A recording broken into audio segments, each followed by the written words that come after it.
ladies and gentlemen, moviegoers and filmmakers alike. I fucked that up already. Welcome to Critically Casual. I'm your totally prepared host, DorkyDev. And I'm joined by my totally prepared and educated guests, Illiztrated. That's me. Alright, so before we get into everything, the reason why Steven's not here tonight is he lives in California. And if you haven't heard, there's a lot of fires in California right now. And he was unfortunately evacuated. As last I checked, his home hadn't been hit yet, but they had them evacuated. So he won't be. As far as he knows, the last update I saw, at least through Twitter as well, was that he probably won't be back until the second to his place, which is Saturday. So not 100% sure on the game plan yet. We're figuring that out. But until then, I'm hosting this. And yeah, we're hoping for the best. As far as I've known so far, no news about, anything going wrong on that end to this moment. So yeah, it's crazy out there. Because if you're in that kind of situation, do evacuate when they say evacuate, because that shit can turn on a fucking dime. So just, we're hopeful that everything is going to go over smoothly with that. So that's why he's not here. He was going to be on Thursday's show as well. He won't be making that either. But thoughts are with him. He's our friend first and foremost. So he needs to take care of that first. That's why I'm doing this. That's why Liz, she last minute watched these two movies. And that's why we're here today.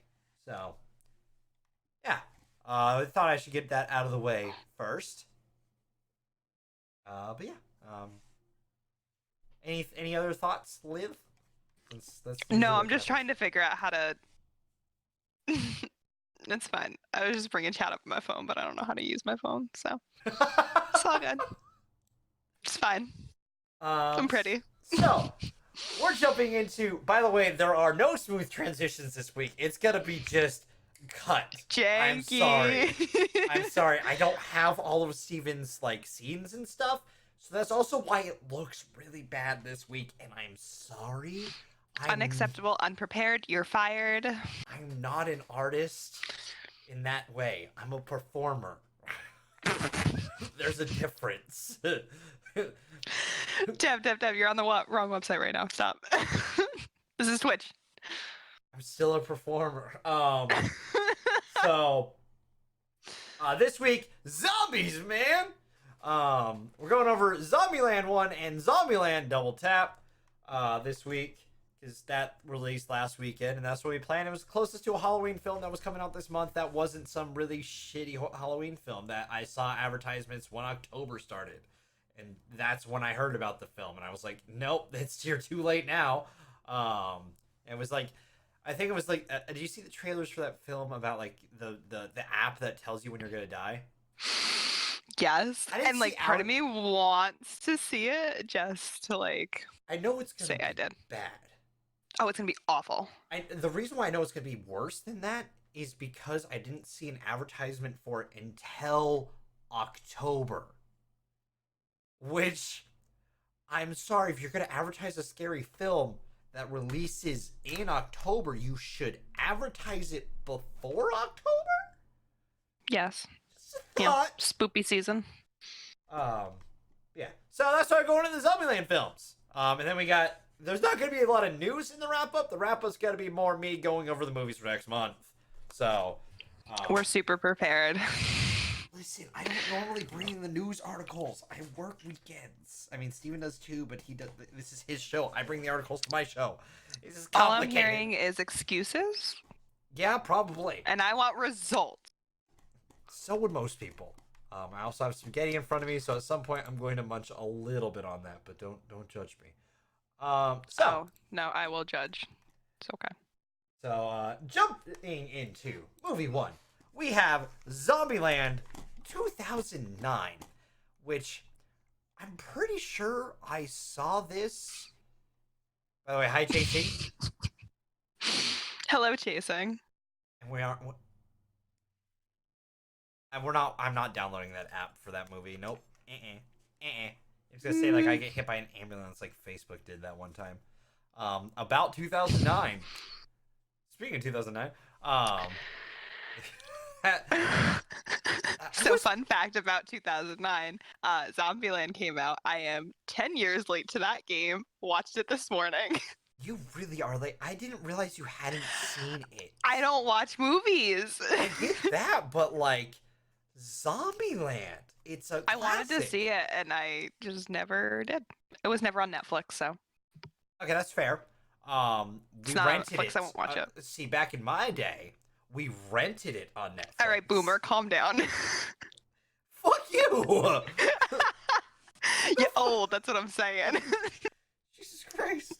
No, I think we rented it from Hastings. Ooh, that is a throwback.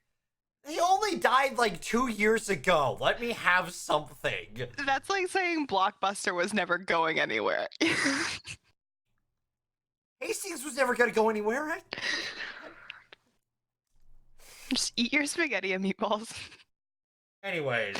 Don't you miss having me on the podcast with you? I'm like super fun. Anyways, super charming, lovely to have around. I was in my freshman year of high school. This was the era of Dev that was pimpled. I think I got my haircut, so I didn't have the really long hair, like the surfer bro hair that I had at the time. Yeah. But I was moody. I was a moody motherfucker at the time. And also, my best friend really likes one of my best friends really likes zombie films. So we rented the film, we watched it, me and my brother and him. And ever since then, he has the ZombieLand rules to survival. He had the list written down. All 32 of them written down. That's hilarious. Wallet. He kept it in his wallet. You never know when you're going to need to be prepared for a zombie Pretty apocalypse. Much. That was our philosophy. Literally, this movie made me have a thing that I call the Code Red, Code Red. It's an emergency code red that stays in my room, never gets open. And the only time it ever gets open is if I have a fresher one to replace it with.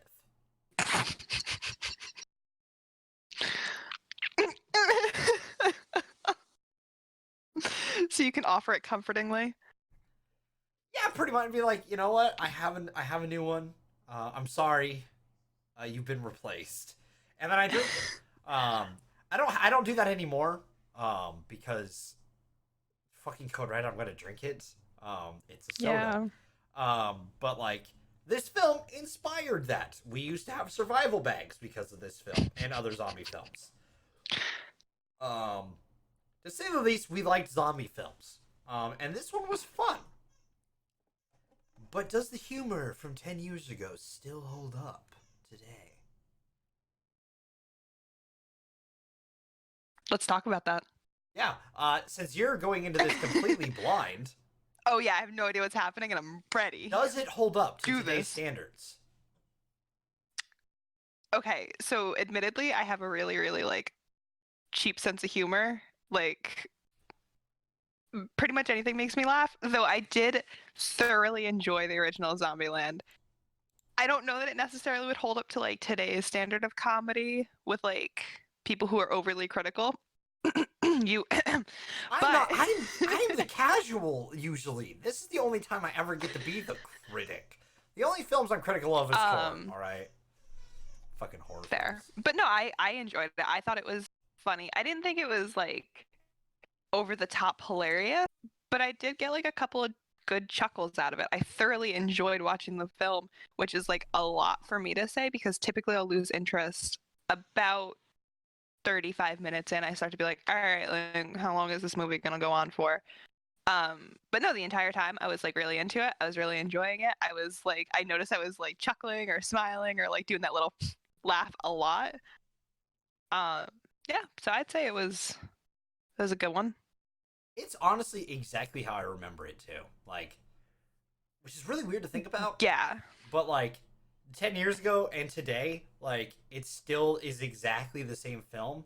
And I know most films are that, but like there's no deeper meaning or anything. Like Right. It's high literally school dev, just like freshman year dev, and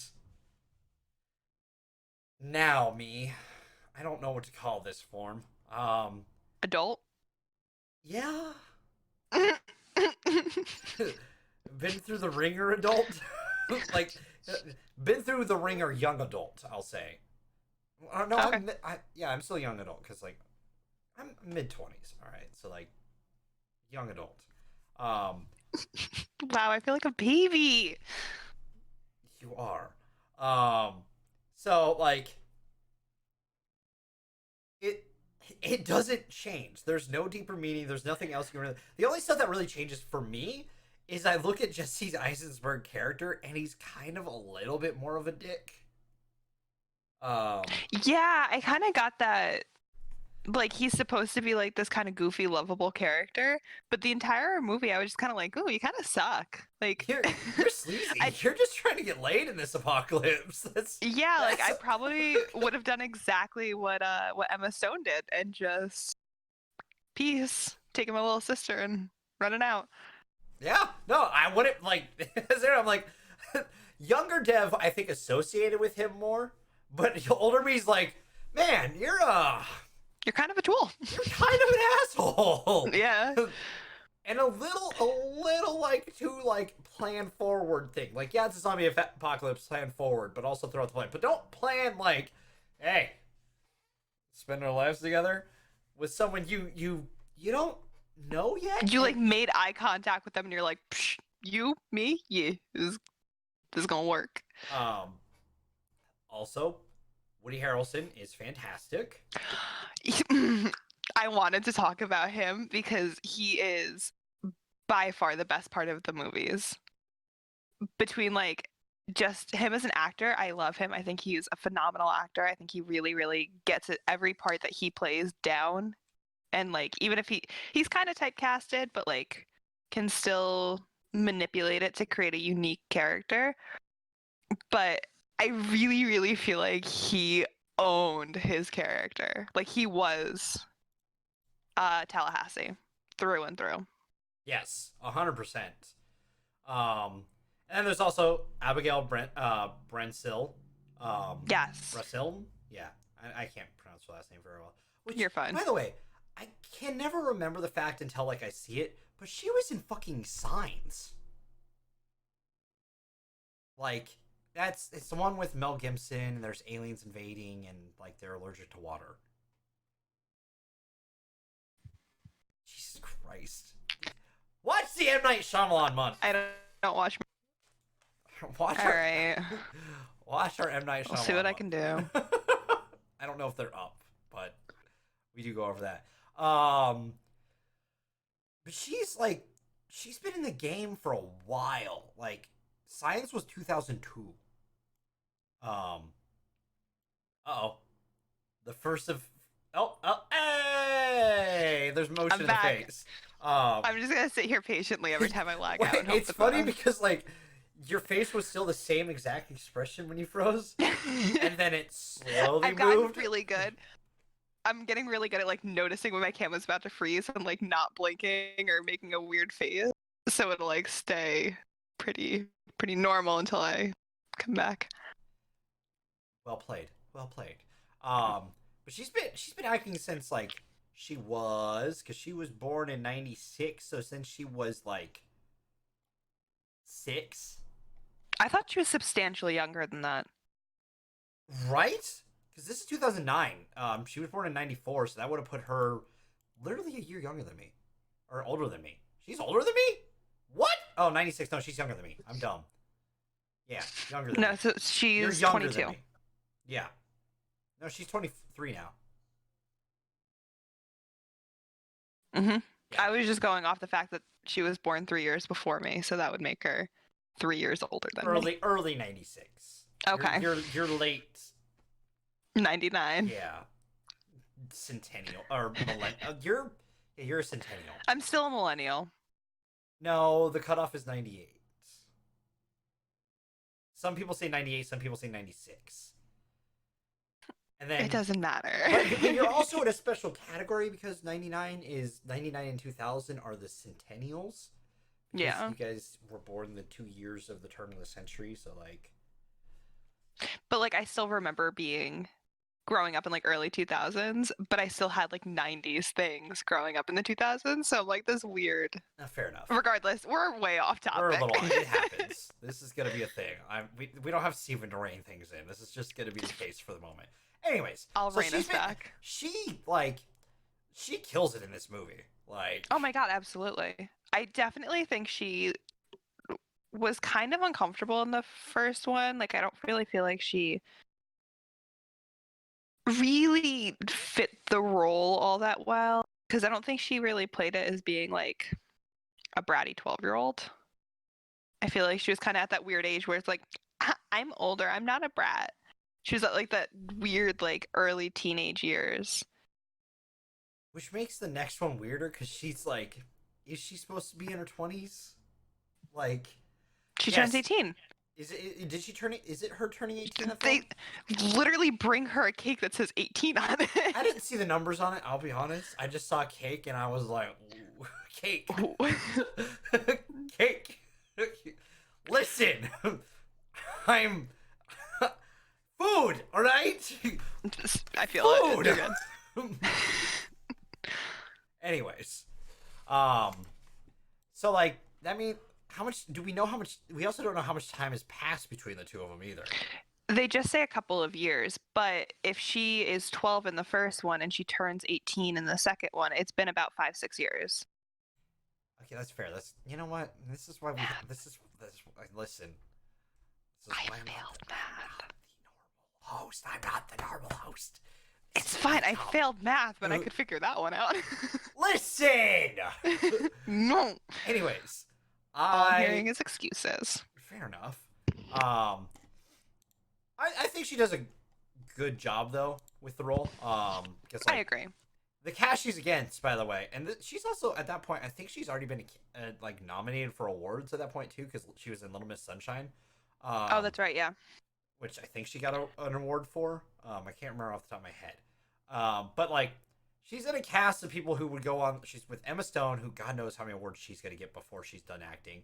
Woody Harrelson, which God knows how many more awards he's going to get before he's done acting.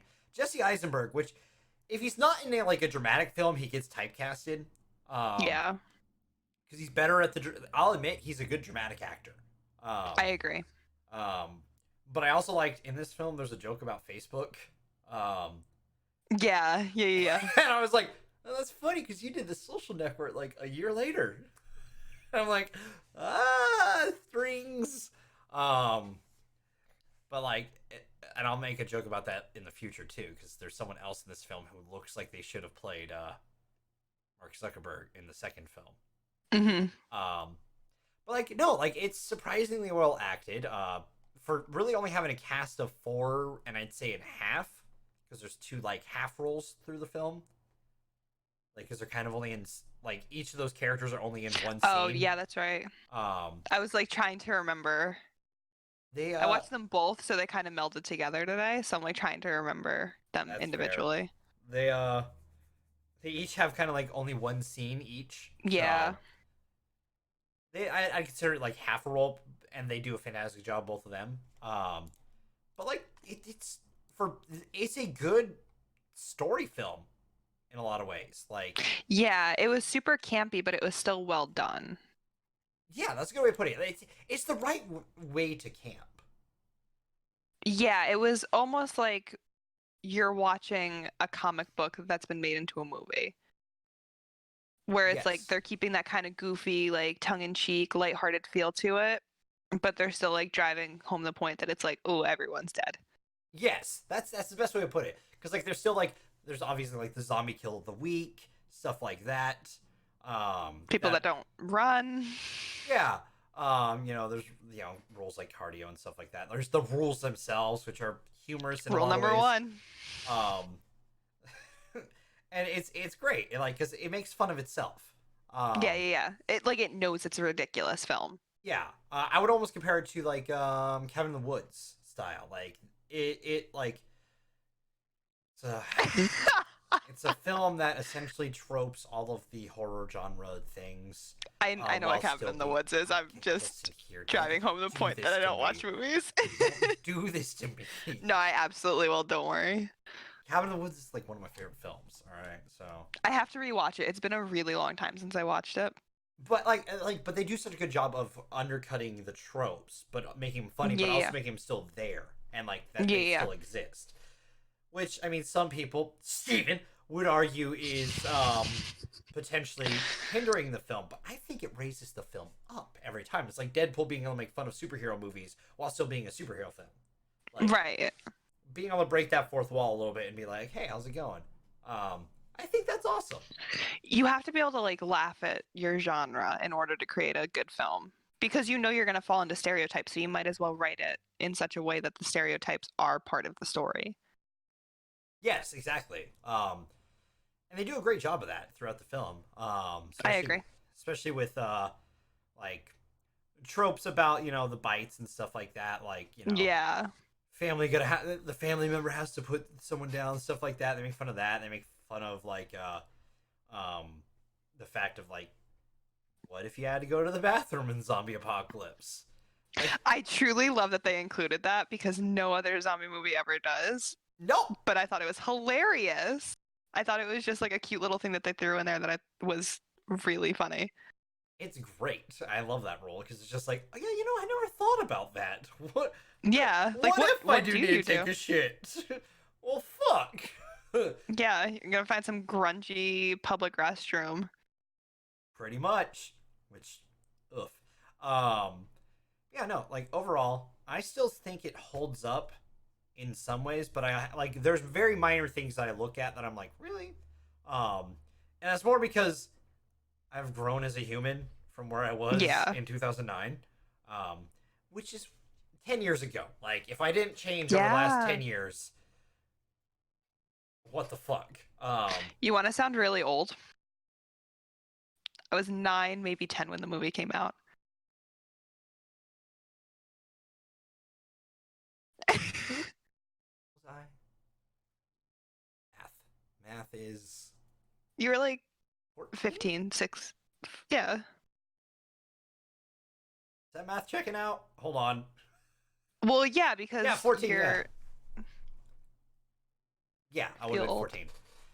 Yeah, I mean, in retrospect, in a way, yes, but in retrospect, if we compared this to someone who was like in their fucking 50s right now, yeah, they'd be like, oh shit. So, someone thought I was 28 today, so it's fine. Everyone thinks I'm 25, and I'm not sure if it's a compliment or not. So, I was heavy in my scene phase in 09. I was getting into my my punk phase. I was listening to Blink and A Day to Remember and My Chemical Romance, Early Panic. I have a funny story to tell you about Blink, but I'll do it off the podcast when like we can do it during the later show of the podcast if you remember. Yeah, when it's not like totally off topic of what we're actually talking about. It's nothing bad. It's just like a funny little story. Speaking of, you would think they would have used more music that was from the time. They really didn't. No, but I kind of liked that they didn't. Right? It doesn't because I feel like the music in 2009 was not the best music to be using in a movie like that. I felt like the classic rock was really just a nice touch. Yes. And I liked because how it wasn't like focused on the music. Well, and then it also built up Tallahassee and Little Rock's relationship because he's exactly, yeah. Things. So, yeah, I always liked that. That was really good. So I'm gonna throw you 10 popcorns. How many popcorns are you gonna give the film? Ooh, now this is just like an overall for the entirety of the film. Not... Yeah, what do you feel about the film overall? I would give it 7.5 popcorns. That's a good rating. It was a really good movie. I enjoyed it, but there were definitely things that like you could tell it was 2009 and not like that wouldn't fly nowadays. Yes. I was also gonna give it a 7.5, so like that's a dead on. That's a what is it? It's a solid 7.5. I agree. I'm Um, very firm on that answer. so it's a solid.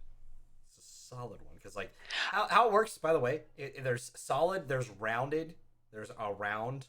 It's 7.5. So like let's say I went 8, you went 7. That'd be a round 7.5, and then there's a I can't remember the third term we came up for, but like there was something else for like if I went like 6.5 and you went 8, and it would be like 7.25. So, and we round up to 7.5 because we don't do point in betweens. Oh, I feel like that would have been the rounded. Was that rounded? Whatever. I don't remember. Regardless, Steven's not here to correct it. Maybe we need to call the other one a split. I'll work with him on that. Anyways, so a nice, solid. I would like to also point out the fact that I was very shook at how fast they immediately just brought out like the gore. Like I was Holy not shit. expecting it. I forgot about that opening sequence a little bit. I was like, oh! I was like, all right, cool. Like, yeah, it's a zombie movie. Like, it literally says it's rated R for gore. Like, you're gonna be killing zombies. You're gonna see some blood. You're gonna see some guts. I was not expecting to immediately see like tendons, and I was like, just that. Right. Bloody titty tassels too. That's right. I forgot about those as she's running at him. This movie is quality 09. Oh man, it's top shelf. Just It really is. chef's kiss. Really I did enjoy it though. I thought it was a good movie. I don't have a lot to compare it to, but I enjoyed it. It's still up there as one of my favorite comedic horror films out there. So I agree. I have to say the sequence with Bill Murray, that entire section was comedy gold. Oh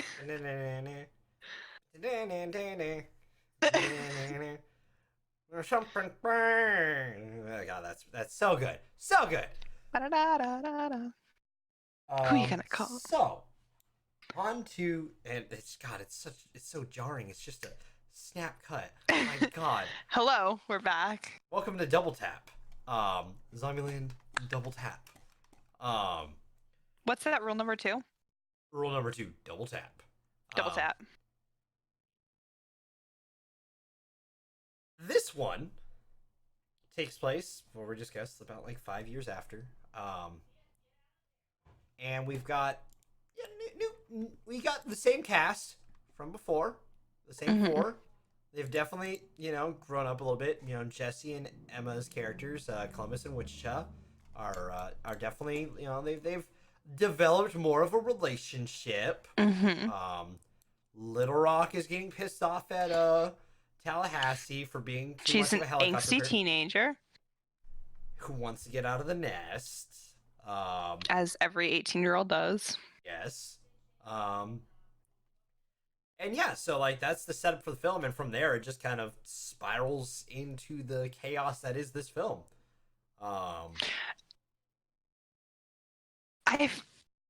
I feel like this one was a little bit more dramatic than it was comedic. Yeah. Okay, that's what it is. It's not as funny. Well, it's not as like ham-fisted with trying to be a comedy. Like I feel like it still doesn't take itself seriously because it's still ZombieLand, and you can't. But it like has a little bit more of a serious undertone to it because it actually deals with like real human issues. But like, how would you handle that in the apocalypse?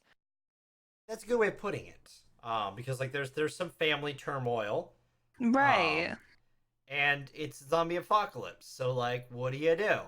And there's some definitely like meta moments that like they go really meta with. Yeah. There's an entire like 20-minute section of the film that is just nothing but meta. Yeah. And I feel like if Steven saw this film, that would be the part he made. Just be like, why'd they have to that? It's just like it's too meta because he got on Deadpool a little bit for being too meta. So in the spirit of him, man, does it get fucking goddamn meta in that scene. Like, Yeah, but I like that they like also addressed the fact that it was, and they Yes. made it like a point to make a joke about it yes. multiple times. Oh, frozen. See, No, ooh, hey. It was like, There's a little do lag. I? Nah. So like, it was definitely extra meta. Yeah. And it was also just like, it for the theme it was trying to go for, it doesn't do a terrible job of it either, which I think is where my conflict comes in, because I'm like, this is Zombieland, it's supposed to be stupid fun. And it's also got like somewhat serious of a plot. Right, you're like, serious ooh, issues, I'm having like real emotions right now. huh? What are you doing here? Stop. Right. Let me have fun. That's what I I want. came here to laugh, not feel things. And like they do a good job of it. I will say they in my opinion, the whole like it's kind of revealed in the trailer that like Wichita and Columbus have some couple issues. Yeah. But why Wichita gets pissed off at Columbus, I think, is a little unfair. Oh, I completely disagree. I think she had every right to be upset. Well, at what part of it? The thing that instigated it, or the thing that happened after? Both. See, I guess it also just depends, because certain people process things differently. Yeah. And move on differently. Because like, it's not really a huge spoiler because it happens in the first like 5 minutes of film. They split. I feel like we can also go far more into depth on a discussion when we get to the spoiler part of it, and we can Yeah. like actually discuss what had happened. So maybe we can save that yeah. this conversation. But like, so like they split, and during that like month and a half, 2 months, Mm-hmm. it was somewhere 2 around months. there. Yeah, about 2 months. That we get introduced to Madison, who I love her character. she's fucking awesome. I I love her character. I can't wait to talk about her. She has some great character development through the film. She too. really does. Like, But like also just like endearingly stupid. it really is. Like you can't hate her character because she's just like so happy to just be there with everyone. I'm you're just just happy like, to be "Aw." alive. I also was literally just like, wow, I really relate to her. Like, if anyone, I would consider her the donut of it. If anyone watches Red versus Blue, she would be the donut. She's just there. She's just happy. Yeah. Um, I would agree. Yeah. That's like a really good occasional comparison. badass moments filled with a lot of happiness and not really getting what's Just- going on. Unicorns, rainbows, and double rainbows. Yeah, pretty much. We introduced the characters like Nevada, who is Ooh. played by Rosario Dawson, who is always fantastic. Oh my god, her character is amazing. She really is. Also, Just- Zoe Dunich plays Madison. Yes. And we've got Luke Wilson and Thomas Middleditch, who should play Mark Zuckerberg at some point in his life, because like that would make this whole this would make the meta-ness of the jokes they make in this film even funnier. Yeah. Because like he's the only other person I can think of who could play Mark Zuckerberg other than Jesse Eisenberg. So I would agree. So them casting him as the double, because it's in the trailers. There's a double moment, with Luke Wilson playing Albuquerque and Thomas Middleditch playing Flagstaff. Because Columbus, Ohio, has a college, right? Yes. What college is it? I think so. So Google. You can look it. Woo! What college is in Columbus,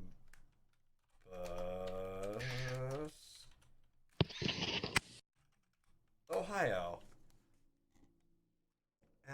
Ohio State University. That's what I was thinking, but I thought I was wrong with that. So like, and Flagstaff has NAU. So I just immediately think of both these characters of going to college around the same time. Yeah. And just being like rivals. Yeah, like just rivals, like cross country rival schools. Right. And then we got Tallahassee and Albuquerque, which just are ridiculously long city names. And like they're just the doubles of each other, and it's a really meta scene, but it's really awesome. Yeah, I thought it was fun. And then we also have Yvonne, Georgie playing Berkeley. Yes. And he does a funny job. He's pretty fucking entertaining. Ooh, I could go off about his character. Oh no, without a doubt.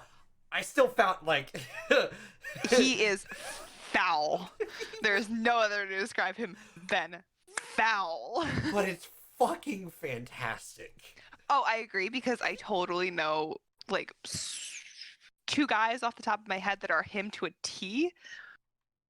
And I know people who would totally do that shit, like the shit he's trying to do. Oh yeah, 100%. Without a doubt. His only redeeming quality is he has weed. Because like, damn, he's. Do you have any? Do I look like the person? Because you're right. God, that was such a good scene. I cackled in the middle of the theater when he did that. We also find out about different zombie types that are a thing now. Yeah. Which I like how that increased the meta, because the first movie taught us the rules. This teaches us that there's kind of classes to the zombies. We find out about the Homer. Yeah, like they're figuring everything out. There's the Homer, that would be me as a zombie. The Homer's great. So like, it's just they're brain dead zombies. Like yeah. Like ooh, butterfly. Yeah, pretty much. And I like the opening sequence because it's shot as though it's the opening from The Simpsons. Yeah. Because it's a giant school. There's a statue out front of the school, and the camera drops down from the clouds. Yep, and it pans. Pans down, and then they run out of the school. I'm like, yep. Oh my god, that's awesome. And then the zombie tries to eat the statue like an idiot. And then we find out about the Hawkings. Which I love that they did it in the science lab as a call to Stranger Thing. And also, I loved the jokes about it being like, in reference to Steven, or his wife, or his sister, I can't remember her name now, but the less notable, but still highly intelligent. And I'm like, well done, movie, well done. I see you. And then we find out about the ninjas. Which I thought that part of the sequence was so funny, because the guy was just like walking through this abandoned house and he was like, yeah, let me make some noise, because that's a great idea. Yeah, pretty much. Which are just silent killers. They've learned how to hunt quietly. Yeah, they're like the cats of the zombies. Yeah, pretty much. They're very quiet, they're very quick, and they just pounce. But I feel like if they were to miss their target when they pounce, they would go for something else. Yeah, kinda. And then we find out later in the film, it's not really a spoiler, but there's, of course, a fourth form that, like, we get a couple names for. The one that sticks is the T-800s, which Prime, which will be a good segue into next month, because that's fun fact. The first movie of next month is a Terminator film. Segues. Though that one's gonna be rolling for a little bit before I get get back on it. It's just going in circles. I'm just gonna roll off screen real quick. Yeah, pretty much.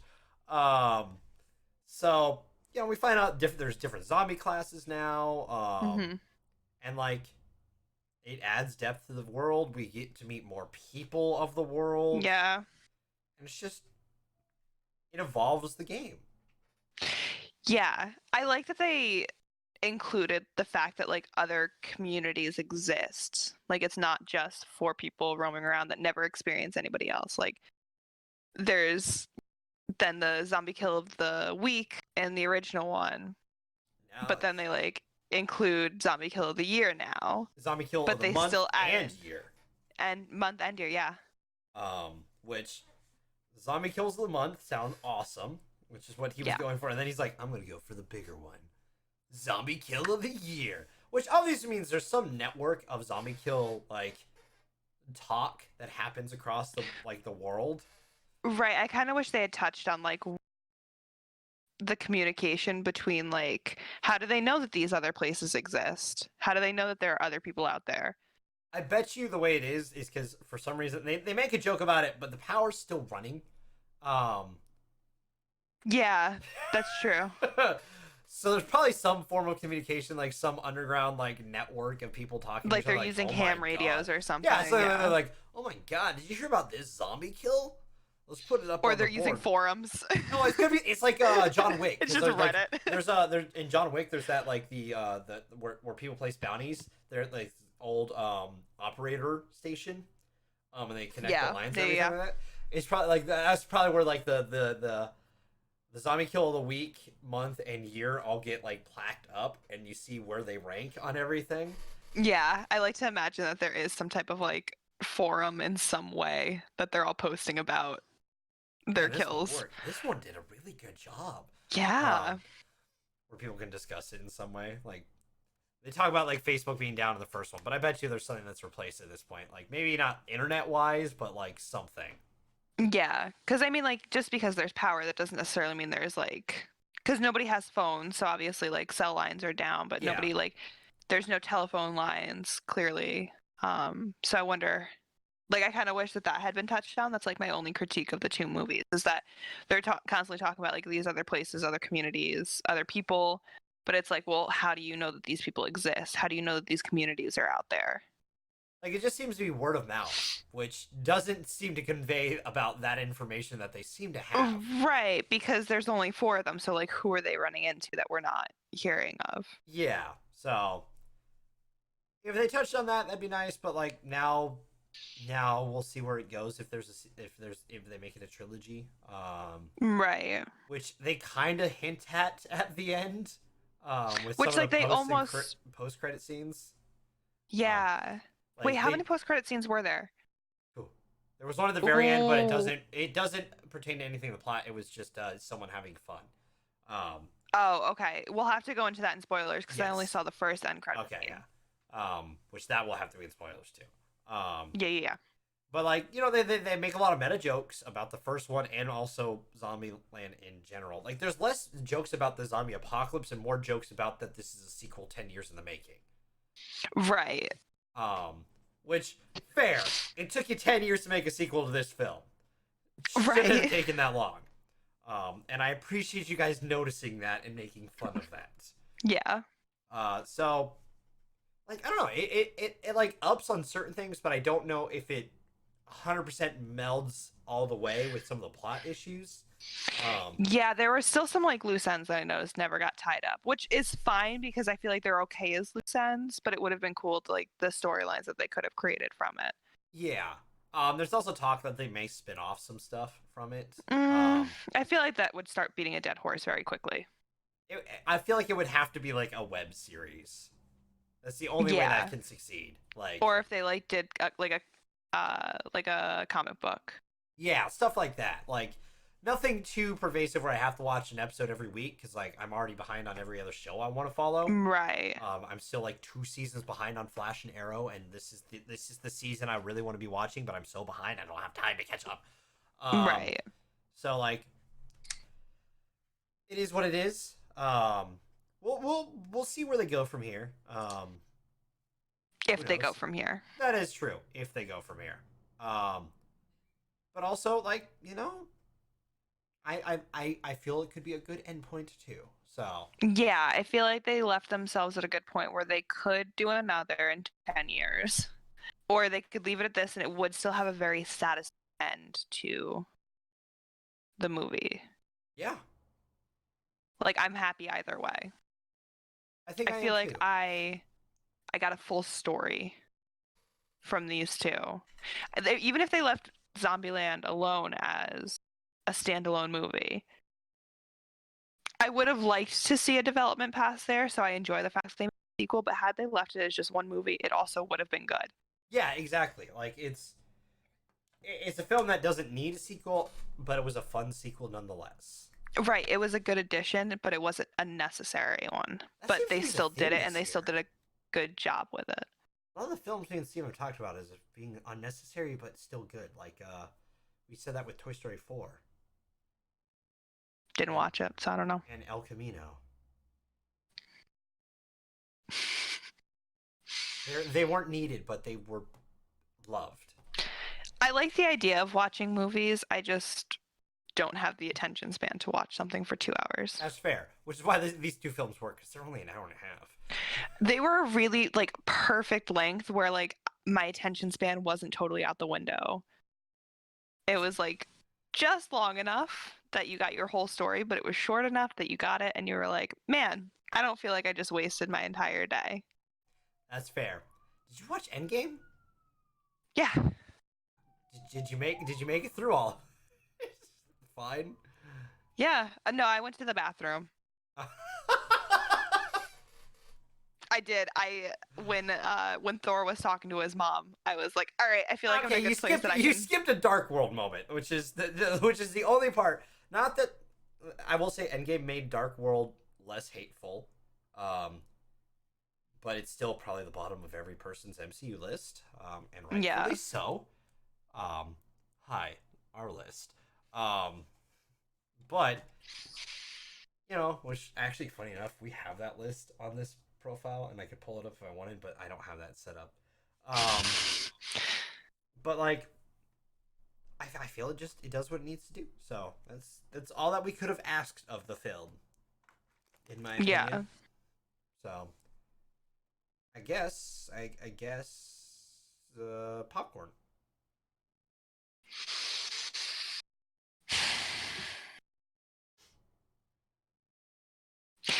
See, I don't know if I enjoyed this movie more than the original, but I really enjoyed it.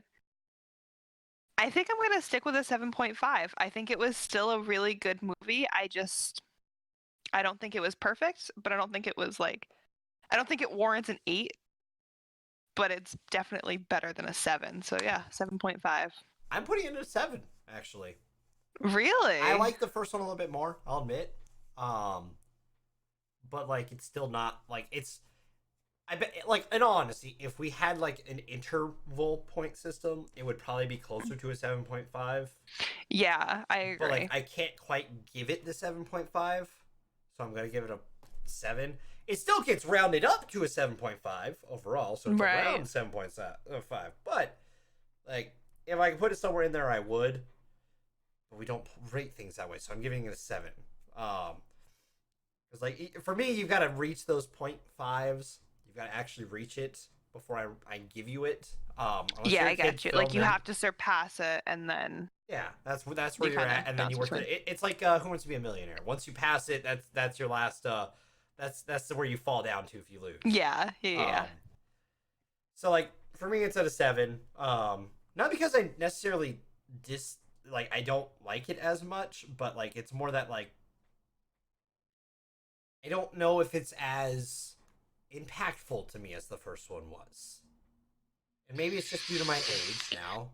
It's been potentially 10 years. Watching them both in the same day and like getting my first impression from both of them in the same day within like 12 hours of each other, I feel like I enjoyed them both substantially more than I would have had I watched it when it originally came out. See, I watched seeing the second one in the same day, but you'd already seen the first one. Man, if you can forget movies sometimes, or just never watch them like me. I can't do that. I love movies too much. That's why I'm here.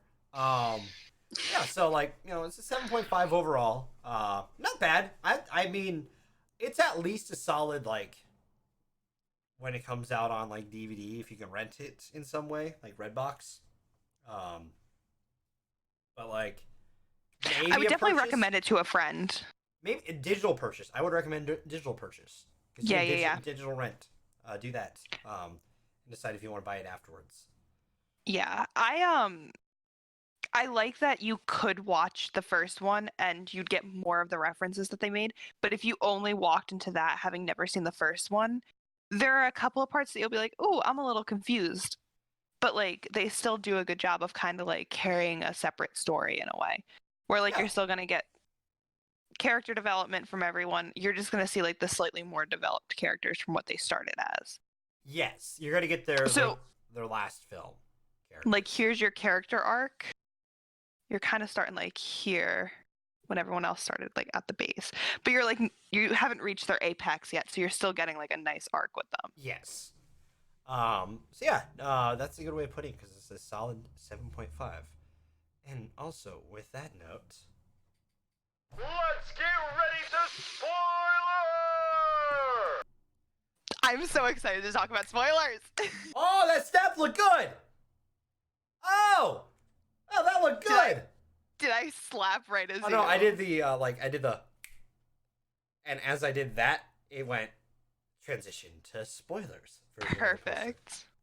Nicely done. So yeah, on to spoilers. On to the discussion we want to talk about. I'm so ready. Do we want to talk for about Berkeley spoilers. first, or do we want to talk about their relationship first? Okay, can we start with ZombieLand 1? Because there's one that has Fair. been on my mind all day that I want to talk about. And that is Tallahassee's thing with the dog. Oh no, that was fantastic. I didn't. Dude, I was not ready for that. Having seen it before, it's like so like yeah. How did I miss this before? But knowing how I saw it originally, I'm like, that's still really well hidden. Like Yeah, I just like, I remember sitting there and I was like, you get it from his character because he's not like a warm and loving character. So you're like, yeah, I could totally see like this tough dude like loves his dog more than anything, and like zombies killed it, and yeah, he's gonna be mad about it. yeah, he gave his But when dog they pancakes. reveal, when they reveal it was his kid, I literally had to pause the movie because I had this moment where I was just sitting there and I was like, bro. I literally stopped the movie, looked at my cat, and I was like, I was not ready for that.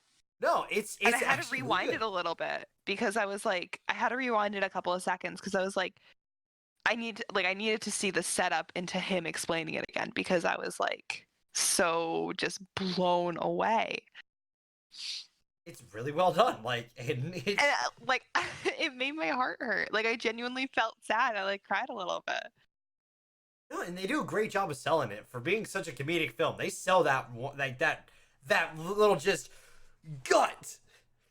Right. Ugh. I like that they kind of broke up it being a very comedic film and they added in like a very important character aspect. And they did it in like a very organic way. It wasn't just like, oh hey, by the way, his kid's dead. Okay, moving on. Here's another joke. Yeah. I mean, there was I a like that small they- joke with the money wiping the eyes. But that Right. was about the only joke they did during that moment. Yeah, I like that and it was a very organic growth into that conversation where they're all talking about like things that upset them.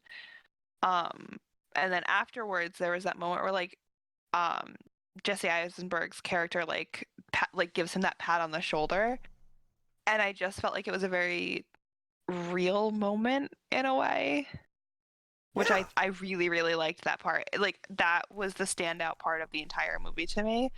And like going into tonight, I was like, we have to talk about that. Like no matter, I don't care what else we talk about, but I have to bring up this part of it because it was so well done.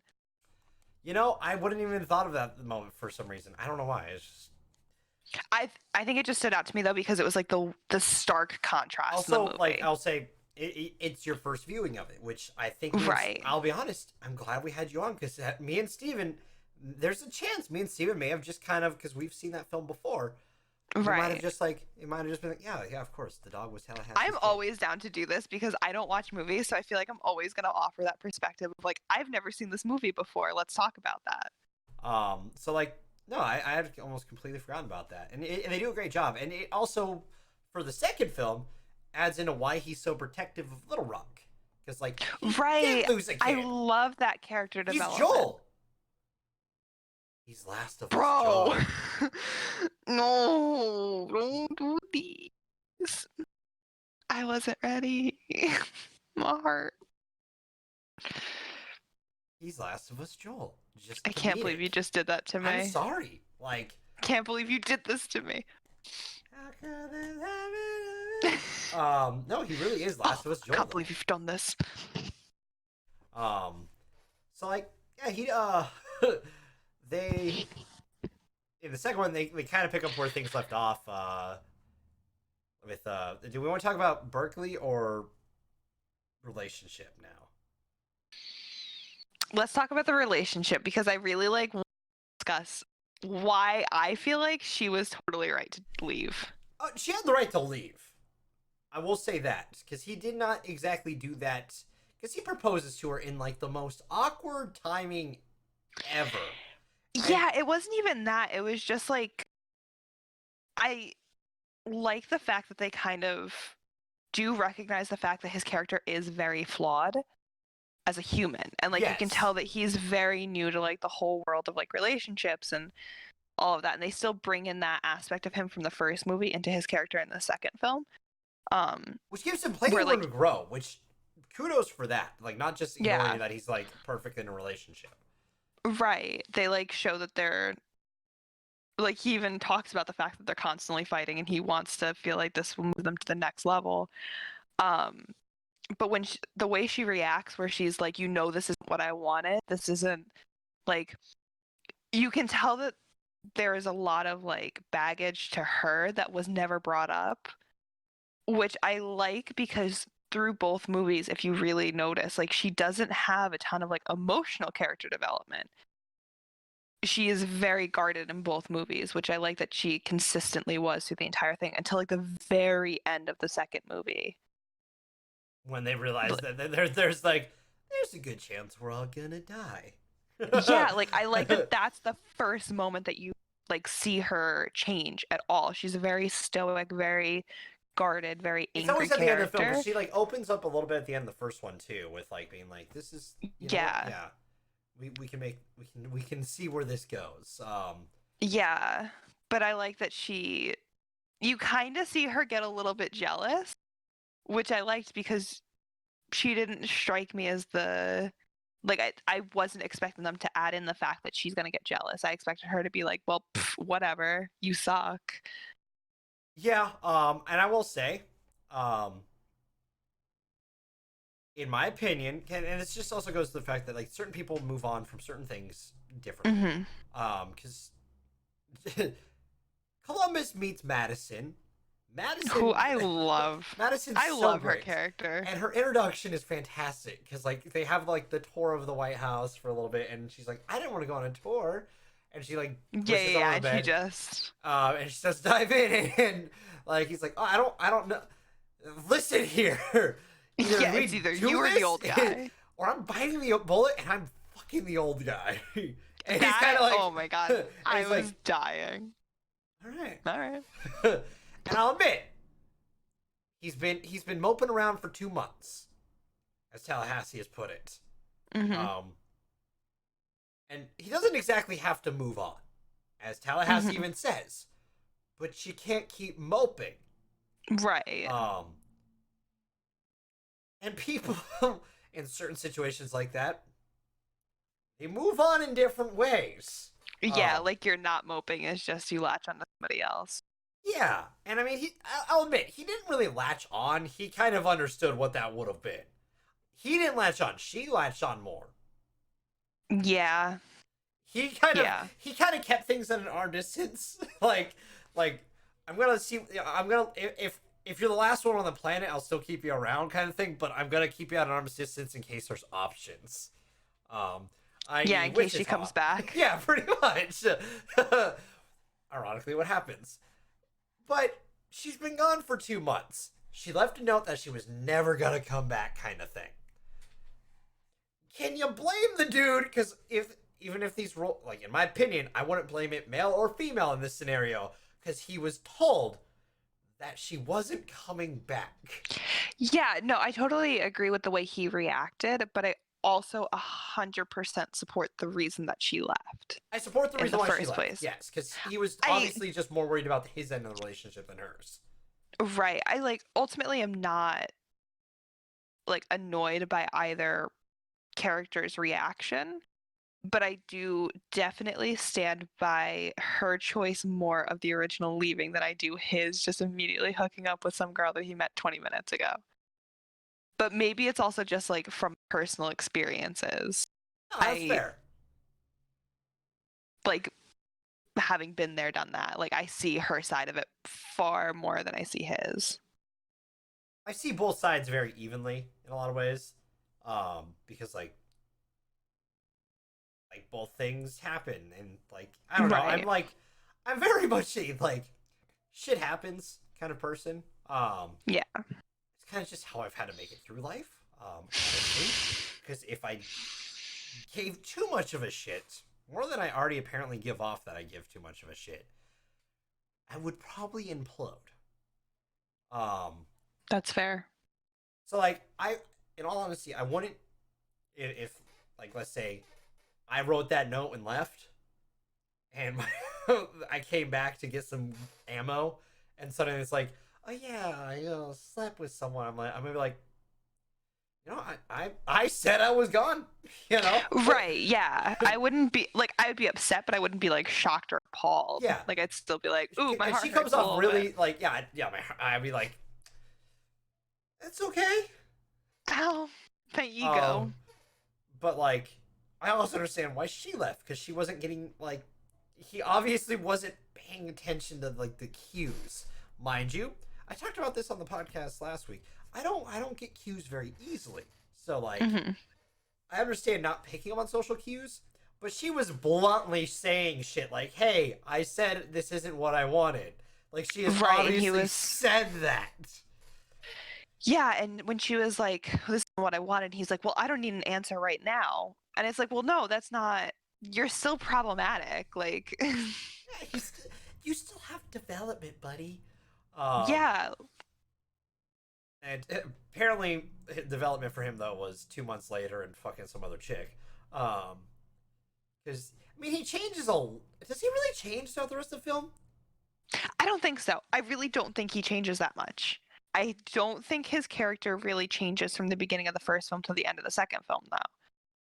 Yeah. I feel like he just kind of always stays like this very. He maybe gets like a little bit more serious or a little bit more like able-bodied, but he kind of always stays like the goofy kind of not knowing what's going on, but like wanting to think he's a hero. There are parts of it where like you can see that he has a little bit of character development where like clearly in the first film he was very much like self-preservation, and then in the second film he runs into the carnival to go save Wichita and um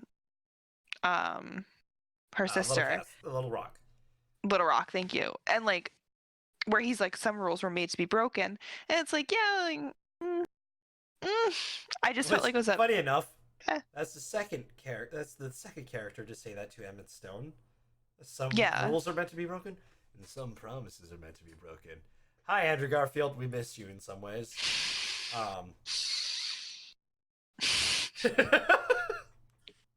Still such a shitty fucking line to end that film Oh man. on. But like, I feel like maybe he's gonna be better in the relationship, but like I think she came to more terms that like she actually really does care about him. Yeah, she's just like I could do worse. Well, I also think it's more of like she realizes she is very guarded about things. So like Yeah.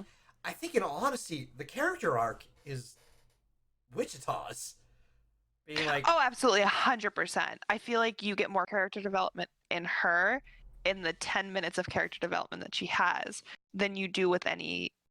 Honestly, her and her sister, I feel like get the most character development. oh yeah, Tallahassee too, because Tallahassee learns to kind of let go of things. He's like, Yeah. he's like, I'm kind of the lone wolf, so like, you He don't gets need me. more into the middle of the film, though. Yeah, because he starts to realize that like maybe Wichita's right. I was a little A little too overbearing. much. Yeah. I don't know. It's weird. I don't know. I got it from his closet. Sorry. Um,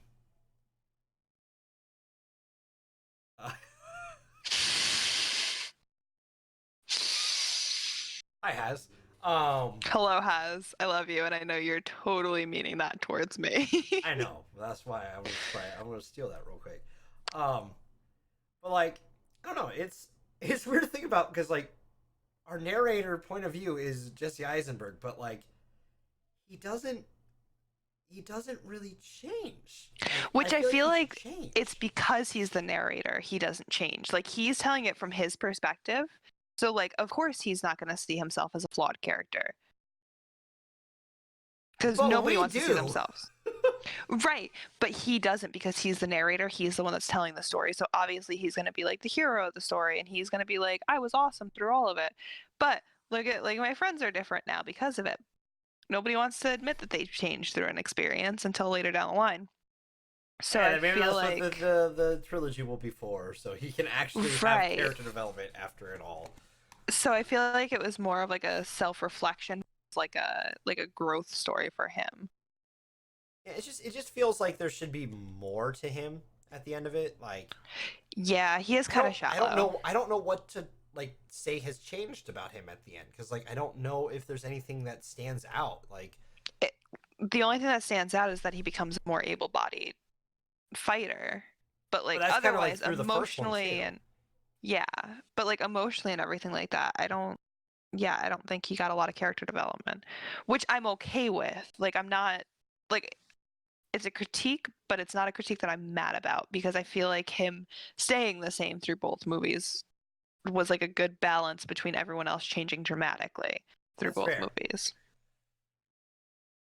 So let's talk about Berkeley.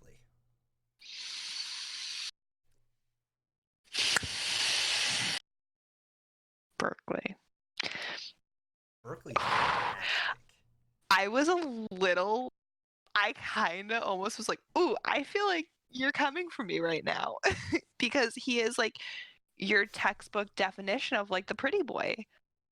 The pretty boy that sucks. Yeah, he's zombie apocalypse, and he's straight up ripping off people.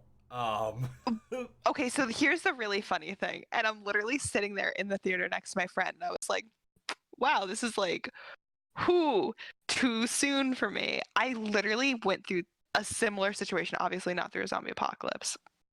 I wish. But like having a guy tell you like all the things you want to hear and like making you think, oh, maybe this is like something. And then being a jerk. Yeah, I can't say that was, well.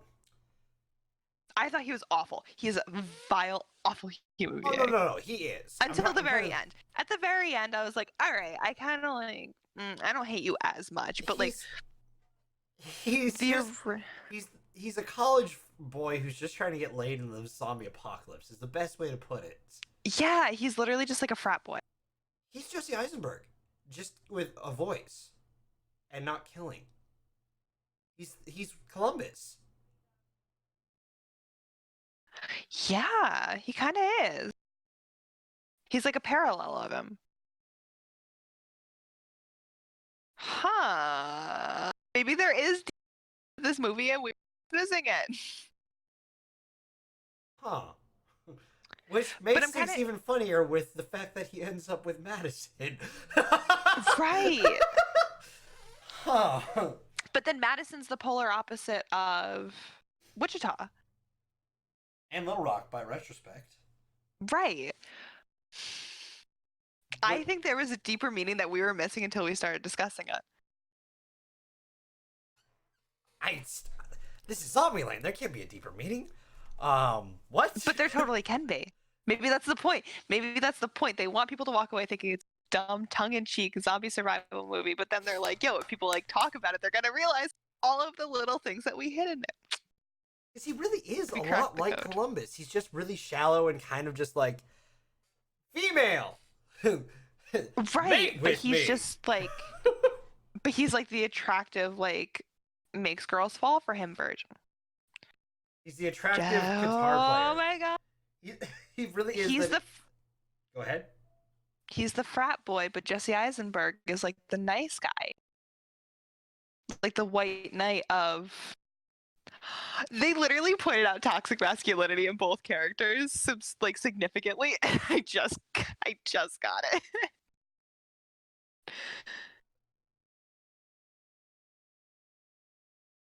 I don't know how I feel about this. This is ZombieLand. Bro, I feel like I also feel like it totally could just be a surface thing and I'm looking way too far into But it. it works. The creators are like, not at all the intended. It's probably the case, but it works. Like, weirdly enough. Right. Huh.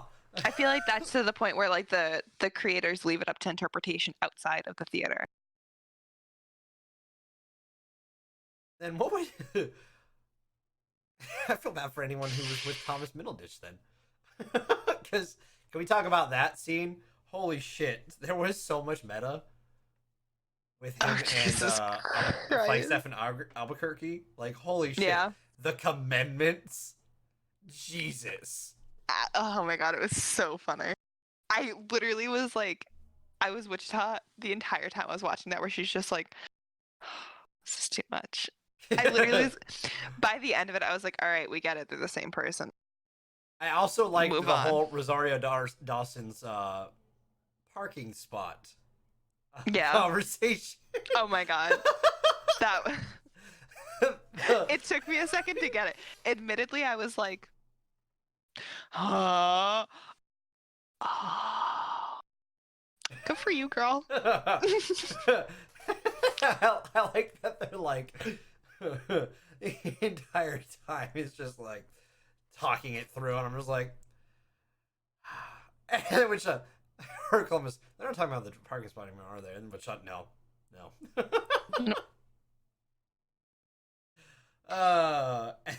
That was just. But I do have to say the fight sequence of that was really well done. I want to point out that I really, really enjoyed the cinematography of the second one, where they had a lot of long takes that were just like continuous one Yes. shots, where it was like just following, like especially when the four of them were fighting each other after the two guys get bit, where they're like literally moving around the entire building, but there's a lot of continuous takes I don't between think that- I don't think rooms that and has a like cut. following I don't them. think that has like there's no hard cuts in that scene. I think there's one. No, there's Maybe- not. Maybe towards the beginning of the fight when they like cut to where their perspective is going to be, but when Yeah, the yeah, yeah, chasing yeah. part happens, it's literally just cut, like, or it's like follow cam, It's just follow cam. yeah, it's just Oh. rolling around as it's like switching between the two of them. But yeah, you're right. There's no cut. It's Like there's probably it's a perspective shift, but it's Yeah. not a hard cut. The only way they could probably the stuff they probably did is when there's a scene where like the camera kind of starts to leave the room, they Mhm. could cut it there, so they can reset certain things. But they didn't.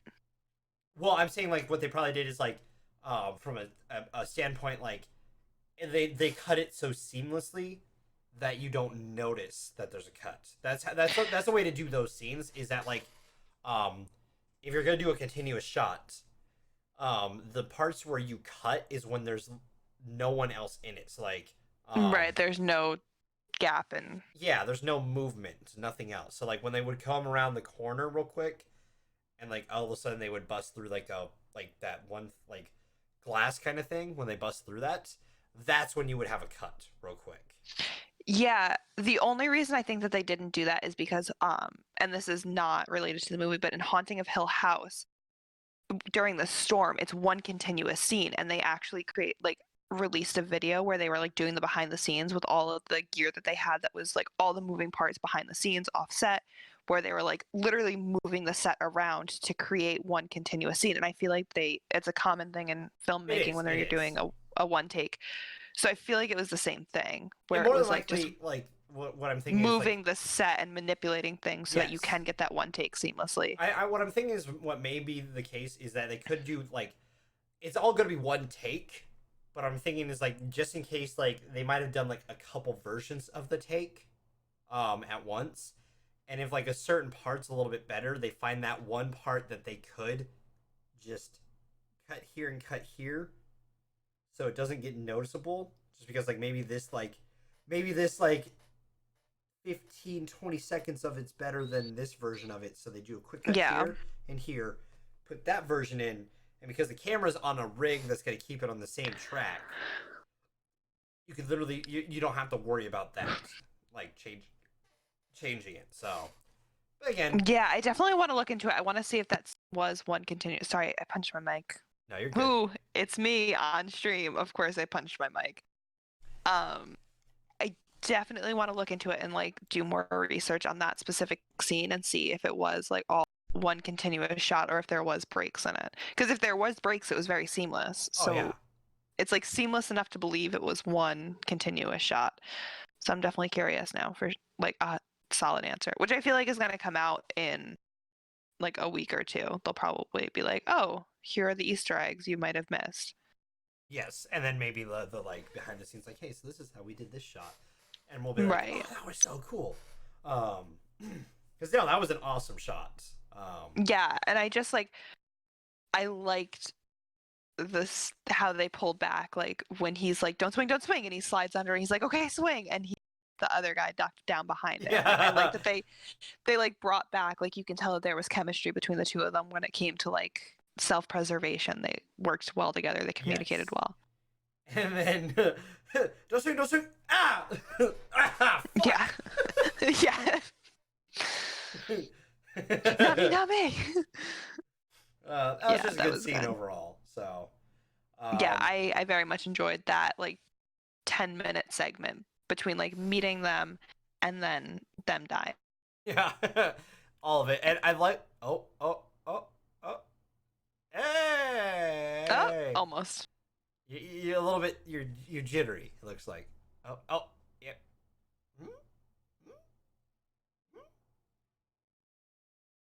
We good. Okay.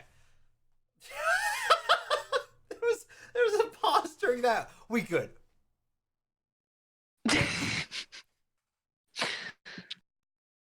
It paused right then.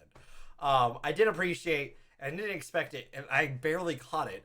Is when they did the like the wide shots from the sky, and all the letters from the rules and the commandments were on the ground as they walked inside the building. Oh, I don't think I even noticed that. Yeah. So like, because you know how the rules and the commandments keep dropping yeah. on each other. On the ground, there's letters and That's so stones funny. I on didn't the notice ground. that part of Yeah, it. because like it's fourth wall breaking, and it's like that's such a comic book thing to do. Have the wide shot and see all the letters on the ground. So like, seeing them walk in and like the last of the letters fall to the ground, I'm like, haha, that was good. Yay. Also, I'm trying to like visualize that part of this to see if I I don't remember that part. It's funny. If you see a screenshot of it, you'll see what I'm talking about. It's pretty good. Yeah, no, I'm sure I'll notice it eventually. I do like that they included that where like in the first one where he's like breaking the truck and it's like he says enjoy the little things and then it like falls off the bumper Yes. and hits the ground like a piece of the car. I enjoy that they included little things like that in both films. Yeah, I'm glad they continued that with like the rules and stuff like that. Like they continued on with that kind of stuff. Like double tap, there was that shot and they double tap blasted out of its head. Yeah. What was it when he was on top of the thing?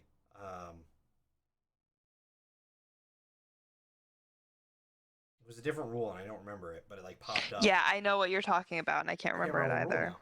But he's like, oh yeah, and looks behind him real quick. And like, little things like that. It worked out really well. And I'm like, okay, cool. Yeah, I agree. That. Like the callbacks were just enough, except for one scene where it was just like all the callbacks.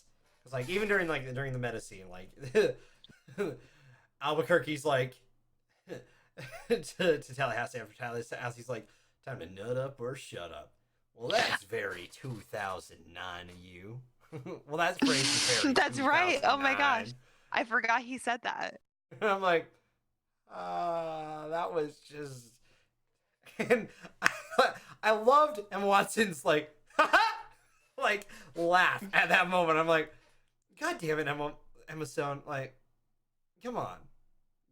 That joke definitely went over my head and just pointing it out. I was like, oh, okay, now it makes sense why she laughed.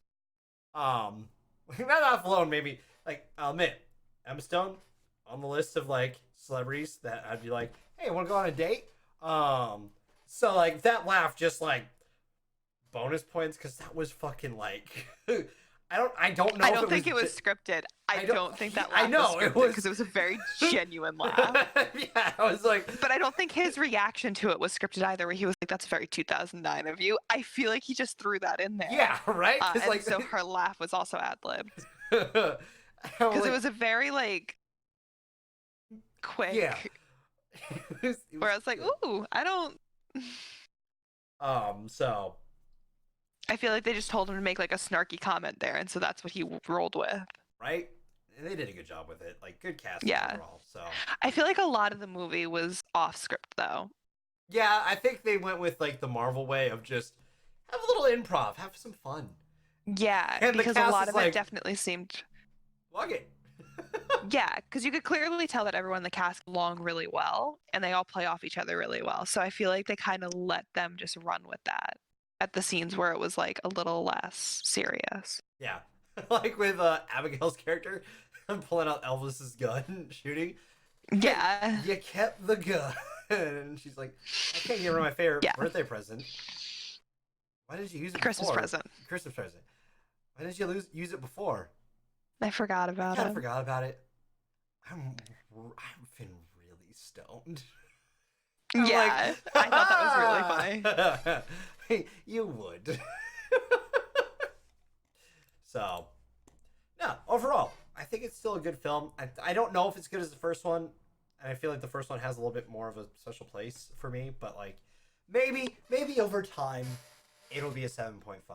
Who knows? So, I feel like if you rewatch them again, like back to back, you'll enjoy it more. I mean, I watched them both in the same day, so Yeah.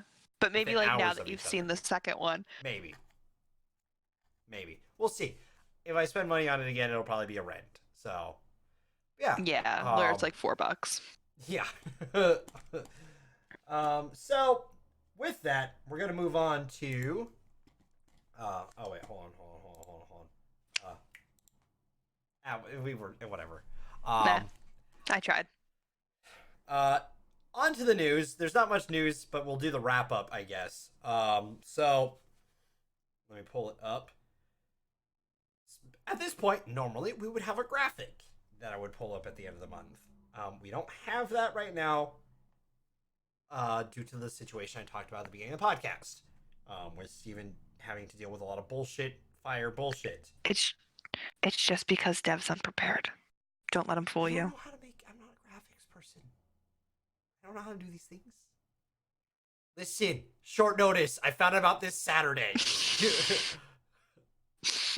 I could have whipped something together. Get out of here. So, next month is I don't know what we were gonna call it. It was sequels,